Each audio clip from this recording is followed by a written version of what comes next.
All right, guys, welcome to the Tuesday directions, actually. Pretty simple day today. Just doing one more reading guide to finish up the chapter for the reading part of it. The Reformation continues. So last time we talked, we were looking at Martin Luther and kind of the Reformation. Now we're going to kind of see how that idea spreads and other people start to kind of start their own little rebellion against the church. So we're going to look at kind of all these other uh, kind of rebels against the church and see how their movements played out and where they took place, and kind of just all the different, all the other reformations that were taking place at kind of the same time. So read through it, do the terms as always. You can skip number 2 and you can skip number 9. So do the terms. Question 3, 4, 5, 6, 7, 8.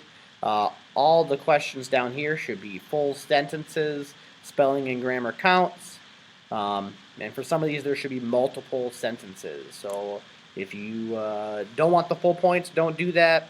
If you just give me, a couple word answer, if you don't use full punctuation, you don't use periods, or if you don't fully answer the question, then you won't fully get the points. So take your time, do it right, and get rewarded in full. That's all I got. Tomorrow we'll have notes, and then we'll kind of just play it by ear for Wednesday and Thursday. Probably be a video on one of those days, I'm assuming. And then we'll start to kind of get ready for our quiz early next week. All right. Talk to you guys later.